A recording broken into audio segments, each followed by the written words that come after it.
کرتا ہوں جو میں نے براہ راست سنا ہے ان صاحب سے جن کے سامنے واقعہ پیش آیا. آپ نے ڈاکٹر حمید اللہ صاحب کا نام سنا ہوگا. آپ کے جنوبی ہندوستان کے انتہائی مشہور اہل علم شخصیتوں میں تھے جن کی کتابیں بڑی مشہور و معروف ہیں. ابھی پچھلے 2 سال پہلے انتقال ہوا ہے.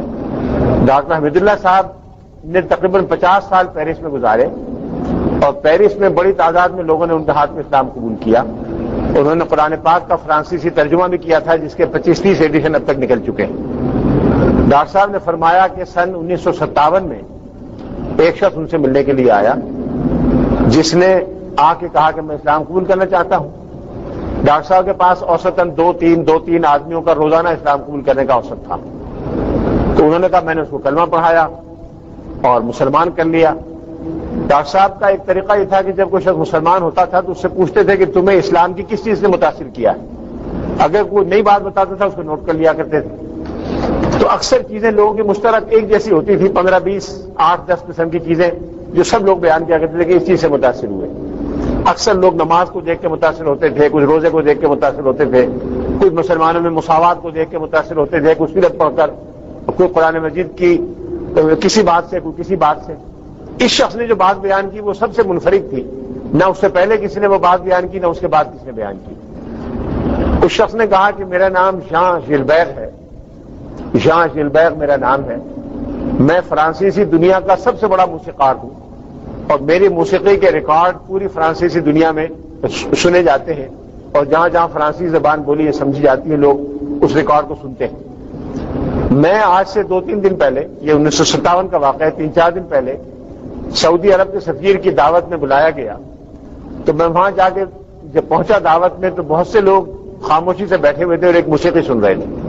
میں نے جو موسیقی کی آواز میرے کان میں پڑی تو مجھے لگا کہ یہ جو موسیقی ہے کہ انتہائی درجے کی مکمل موسیقی ہے اور اس میں آوازوں کا اتار چڑھاؤ, حروف کی بندش اتنی غیر معمولی طور پر مکمل ہے کہ آج تک کوئی موسیقار اتنی مکمل موسیقی نہیں بنا سکا. تو میں نے فوراً حیرت سے پوچھا کہ یہ کس کی موسیقی ہے. لوگوں نے مجھے اشارہ کیا خاموش ہو جاؤ, تو میں خاموش ہو گیا. لیکن وہ اتنا غیر معمولی اس آواز کا انداز تھا کہ میں برداشت نہیں کر سکا. پھر میں نے پوچھا کہ یہ کس نے موسیقی بنائی ہے, یہ آوازوں کی دھنیں کس نے تیار کی ہے. پھر لوگوں نے خاموش کر دیا. جب تھوڑی دیر میں وہ موسیقی بند ہو گئی تو میرے میزبان نے کہا کہ یہ موسیقی نہیں ہے, یہ تلاوت ہے قرآن پاک کی, اور یہ فلاں قاری غالباً مصر کے قاری سے تلاوت کر رہے تھے. تو میں نے اس سے پوچھا, موسیقار نے پوچھا کہ ٹھیک ہے قرآن پاک کی تلاوت ہوگی لیکن یہ موسیقی کس نے بنائی. تو اس نے کہا کہ اس کا موسیقی سے کوئی تعلق نہیں ہے, یہ تو قرآن مجید ہے, یہ تو بغیر موسیقی کے پڑھا جاتا ہے. تو پھر میں نے پوچھا کہ یہ دھنیں کس دور میں ترتیب دی گئی. انہوں نے کہا یہ تو شروع سے اسی طرح چلا آ رہا ہے, صحابہ کے حضور کے زمانے سے لوگ اسی طرح پڑھتے چلے آ رہے ہیں. تو اس نے اور 2-3 آدمیوں سے پوچھا, سب نے تصدیق کی کہ اس کا موسیقی سے کوئی تعلق نہیں ہے, نہ موسیقار کبھی قرآن پاک کی دھنیں ترتیب دینے میں شریک رہے ہیں, یہ تو ایک الگ فن ہے اور شروع سے اسی طرح چلا آ رہا ہے. اس نے کہا کہ اگر یہ اسی طرح چلا آ رہا ہے تو یہ اللہ کی کتاب ہے, اس کے علاوہ کوئی اور اس کی جسٹیفیکیشن یا انٹرپریشن نہیں ہو سکتی. اب اس کے بعد اس نے کئی لوگوں سے مختلف قاریوں کے کیسٹ لیے اور گھر میں جا کے سنے, کوئی ہندوستان کے, پاکستان کے, مشرق کے, مغرب کے, مصر کے, عرب کے, شام کے, اور سب کی آواز میں وہی کمال تھا جس کو وہ کمال قرار دے رہا تھا. تو اس نے کہا کہ یہ تو صرف اللہ کی کتاب ہو سکتی ہے, اگر 1400 سال پہلے یہ اس طرح سے پڑھی گئی اور دی گئی تو اس کے علاوہ کوئی اور اس کی تعبیر نہیں ہو سکتی. تو لوگوں سے میں نے پوچھا کہ میں اسلام قبول کرنا چاہوں تو کہاں جاؤں. تو لوگوں نے آپ کا پتہ بتایا, تو میں آپ کے پاس اسلام قبول کرنے آیا ہوں. تو ڈاکٹر صاحب نے کہا میری کچھ سمجھ میں نہیں آیا, جو بات اس نے کہی تھی وہ میں نے آپ کو بتا دی, یہی بات انہوں نے مجھ سے کہی تھی میں آپ کو بتا رہا ہوں. اس نے اسلام قبول کر لیا. جب اسلام قبول کر لیا تو ڈاکٹر صاحب نے ایک الجزائری طالب علم کو جو وہاں پی ایچ ڈی کر رہا تھا اس کو مقرر کیا کہ اسے قرآن پڑھایا کرو, اور اپنی کچھ کتابیں اس کو دے دی. وہ شخص چلا گیا اور اس نے استاد سے جا کے قرآن پاک پڑھنا شروع کیا. چند مہینے یا چند ہفتے کے بعد وہ استاد اور شاگرد دونوں آئے. تو جو استاد تھا الجزائری, اس نے کہا کہ یہ شخص تو قرآن پاک کے بارے میں کچھ شکوک کا اظہار کر رہا ہے, شبہات اس کے دل میں آ رہے ہیں جس کا میرے پاس کوئی جواب نہیں, آپ بتائیے. اب ڈاکٹر صاحب نے کہا کہ مجھے یاد آیا کہ یہ تو عجیب و غریب بات کہہ کے اسلام قبول کی تھی, اس نے اسلام قبول کیا تھا, اب کیا شبہات ہے پتہ نہیں میں جواب دے سکوں نہ دے سکوں. میں نے کہا جی فرمائیے. اس نے کہا کہ آپ نے یہ اپنی کتاب میں لکھا ہے اور زبانی بھی کہا تھا کہ یہ کتاب قرآن مجید بعینہ ہی اسی طرح ہم تک پہنچی ہے جس طرح رسول اللہ صلی اللہ علیہ وسلم نے تلاوت فرمائی تھی اور جس طرح صحابہ کو دی تھی. میں نے کہا بالکل اسی طرح آئی ہے کہ اس میں کوئی کمی بیشی نہیں ہے. آپ نے کہا کہ اس میں کوئی کمی بیشی نہیں ہے. انہوں نے کہا نہیں، اس میں ایک جگہ مجھے خلا معلوم ہوتا ہے، یہ جو استاد نے پڑھایا ہے مجھے خلا لگتا ہے، کوئی لفظ اس میں سے گرا ہے. میری موسیقی یہ کہتی ہے کہ کوئی لفظ گرا ہے. کہ کیا ہے؟ تو ڈاکٹر صاحب نے پوچھا. اس نے کہا کہ اس نے مجھے پڑھایا ہے اذا جاء نصر اللہ والفتح ورأيت الناس يدخلون في دين الله افواجا فسبح بحمد ربك واستغفر. یہ جو افواجا ہے یہاں سے کوئی لفظ گرا ہے، یہ درمیان میں خلا ہے. اب ڈاکٹر صاحب نے کہا میرے پاؤں تلے سے زمین نکل گئی کہ میں اس کو کیا جواب دوں.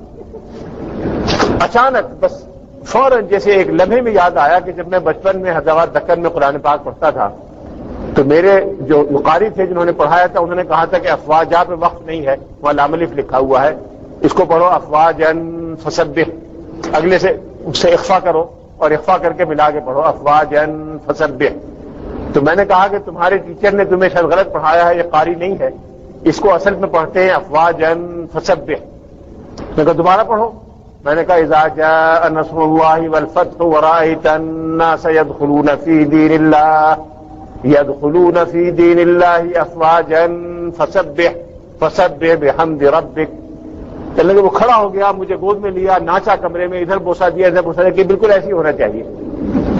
چلنے کے اس کے بعد میں نے ایک قاری کو مقرر کیا اور قاری سے اس نے پورا قرآن پاک پڑھا.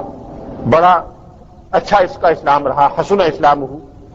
اور کوئی 10-12 سال کے بعد سن 67-68 میں اس کا انتقال ہو گیا. ڈاکٹر صاحب نے کہا مجھ سے ملتا رہتا تھا لیکن میں نے نہ کبھی موسیقی سیکھی نہ مجھے موسیقی کا فن معلوم ہے. جو میں نے دیکھا میں نے آپ کو بتا دیا. اب میں نے جو ان سے سنا آپ کو بتا دیا. لیکن اس سے یہ بات ضرور نکلی کہ جو قرآن مجید کی تجوید ہے جس کو بہت سے لوگ کم اہم سمجھتے ہیں، یہ اتنی کم اہم نہیں ہے. یہ ایسی غیر معمولی بات ہے جو صحابہ کرام تک پہنچی ہے. حضرت ابی بن کعب تک یہ سلسلہ پہنچتا ہے اور خود رسول اللہ صلی اللہ علیہ وسلم نے گواہی دی تھی کہ اقرؤکم ابی، کہ تم میں سب سے بڑے قاری میرے صحابہ میں ابی ابن کعب ہیں. تو ابی ابن کعب کے پڑھنے کے انداز سے صحابہ کرام اور تابعین نے یہ روایت شروع کی ہے.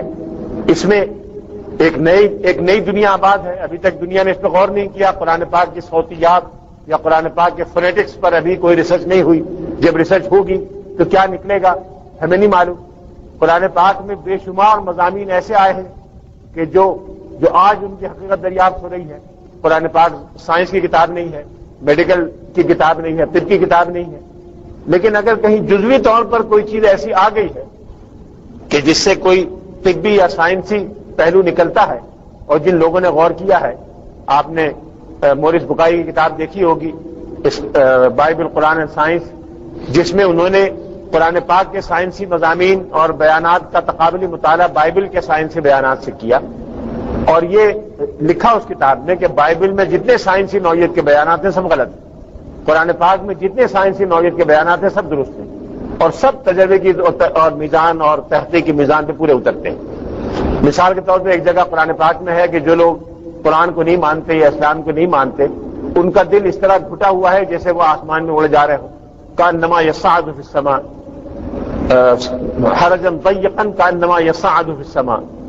اب یہ بات مورس بکائی نے لکھی کہ اسلام کے آمد کے وقت، قرآن کے نزول کے وقت کوئی شخص کسی بھی مشین یا کسی بھی ذریعے سے اوپر نہیں اڑ سکتا تھا. تو یہ بات کہ جب انسان اوپر اڑے گا تو اس کا دل بیٹھے گا، یہ تجربے سے کسی کو نہیں معلوم ہو سکتی تھی. یہ اس وقت معلوم ہوئی جب جہاز ایجاد ہوا اور جہاز ٹیک آف کرتا ہے تو دل تھوڑا سا بھجتا ہے.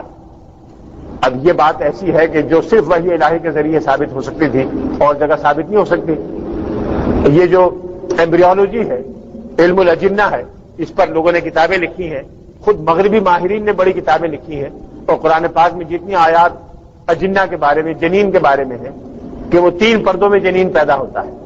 اب یہ بات کہ جنین 3 پردوں میں رہتا ہے یہ تو اب تصدیق ہوئی ہے جب لوگوں نے تحقیق کی.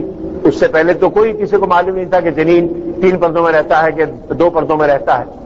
اس طرح کے درجنوں مثالیں جو قرآن پاک میں موجود ہیں اور لوگ اب تحقیق کر کے اس کو پتہ چلا رہے ہیں. یہ قرآن پاک کے اعجاز کے ایسے پہلو ہیں جو اب ہمارے سامنے آ رہے ہیں.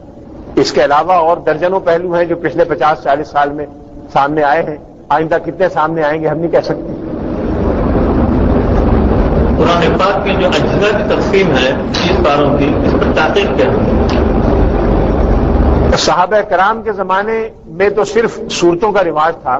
جو اصل تقسیم ہے وہ صورتوں کی تقسیم ہے، جو قرآن پاک کی اصل آفیشل تقسیم ہے. جو پہلی تقسیم صورتوں کے علاوہ ہوئی ہے وہ 7 منزلوں کی تقسیم ہے، جو بعض روایات کے مطابق رسول اللہ صلی اللہ علیہ وسلم سے منسوب ہے اور بعض صحیح تر روایات کے مطابق حضرت عثمان بن عفان رضی اللہ تعالیٰ عنہ سے منسوب ہے.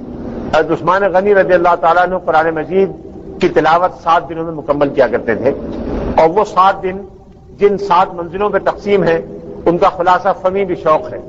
فمی بشوق یعنی فاتحہ، پھر مائدہ، پھر یاسین، بنی اسرائیل، اس طرح سے 7 منزلیں ان الفاظ سے ادا ہو جاتی ہیں. جب حضرت عثمان غنی کو دیکھ کر بقیہ لوگوں نے بھی 7 دنوں میں قرآن پاک کی تلاوت کا معمول بنایا تو یہ 7 منزلیں مروج ہو گئیں، اور غالباً لوگوں نے اپنے ذاتی نسخوں میں ان منزلوں کی نشاندہی کر دی. اس کے بعد رواج ہو گیا کہ ان 7 منزلوں میں قرآن پاک کو تقسیم کیا جائے. پھر ایک زمانہ ایسا آیا کہ 7 دنوں میں قرآن پاک کی تکمیل کرنے والے تعداد میں تھوڑے ہو گئے. لوگوں کی آسانی کے لیے 30 دنوں کی منزلیں قرار دے دی گئی. یہ بیان ہی کس زمانے میں ہوا یہ معلوم نہیں، لیکن اندازہ یہ ہوتا ہے کہ غالباً 3 یا 4 صدی ہجری میں ایسا ہوا، اس لیے کہ 4 صدی ہجری کے قرآن پاک کے لکھے ہوئے بعض نسخے ایسے ہیں کہ جس میں 30 پاروں کی نشاندہی یا 30 دنوں کی تقسیم موجود ہے. اس کے بعد پھر عرب دنیا میں غالباً مصر میں بجائے 30 کے 60 آزاد میں قرآن پاک کو تقسیم کیا گیا. کچھ لوگ ایسے ہوں گے جو 2 مہینے میں تلاوت مکمل کرتے ہوں گے، تو قرآن پاک کو 60 حصوں میں تقسیم کیا گیا سہولت کی خاطر، اور ان میں سے ہر حصے کو حزب کا نام دیا گیا، اور حزب کو مزید سہولت کی خاطر نصف الحزب اور ربع الحزب میں تقسیم کر دیا گیا. یہ سلسلہ مزید 300-400 سال جاری رہا. پھر غالباً ہمارے بر صغیر میں حفاظ کرام کی سہولت کی خاطر قرآن مجید کے مختلف حصوں کو رکوعات میں تقسیم کیا گیا اور 540 رکوع قرار دیے گئے، تاکہ جب رمضان میں حفاظ کرام قرآن مجید تراویح میں پڑھیں تو ان کو پڑھنے میں آسانی ہو، اور 25ویں یا 27ویں شب کو اگر ختم کرنا چاہیں تو آسانی کے ساتھ ختم کر سکیں. یہ وہ تقسیمیں ہیں جن کا تعلق یعنی آفیشل تقسیم سے نہیں ہے. جو اصل پیغمبرانہ تقسیم ہے یا الہی تقسیم ہے وہ صرف صورتوں کی ہے اور آیات کی ہے. یہ باقی تقسیمیں صرف حفاظ کی یا طلباء کی سہولت کی خاطر ہیں. اس کا قرآن مجید کے مندرجات سے کم از کم پاروں کا مندرجات اور مضامین سے کوئی تعلق نہیں. رکوعات کی تقسیم میں مضامین